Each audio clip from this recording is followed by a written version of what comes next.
এবার হবে কামাল, লাউয়ের পেটে হবে মাছের ঝাল। বলেন কি? তার ছোট বোনের ভিডিওতে হরে কৃষ্ণ নমস্কার। মধ্যরাত্রি, ঘড়িতে তখন বাজে রাত 2টো। পটল তার জিএফ কে কল করছে। Hello Pammi, my darling, my sweet heart. তখন ওপার থেকে মেয়েটি বলল, কে বলছেন আপনি? ও জানু, তুমি আমায় চিনতে পারছো না? তখন মেয়েটি বলল, তোর কণ্ঠ যেন কেমন চেনা চেনা লাগছে। এই তুই পটল না? হ্যাঁ, জানু, চিনতে পেরেছো তাহলে? মেয়েটি তারপর বলল, তুই কি ঝিঙ্গার ছেলে? হ্যাঁ সোনা। মেয়েটি আবার বলল, তুই কি চিচিঙ্গার নাতি? অটল তখন অবাক হয়ে বলল, তুমি এটা কি করে জানলে সোনা? ওরে হারাম চাঁদা বেয়াদব ছেলে, আমি তোর মা। তুই পাম্মিরে ফোন দিতে গিয়ে মাম্মিরে ফোন দিয়েছিস। প্লিজ আমাকে ক্ষমা করে দাও প্লিজ।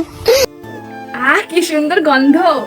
মাছের ঝালটা এত সুন্দর দেখতে হয়েছে, মানে এরকম সুন্দর মাছের ঝাল হয়তো করাতেও তৈরি হবে না। তো তোমাদেরকে এবার আমি খেয়ে বলবো যে মাছের ঝালটা কেমন হয়েছে।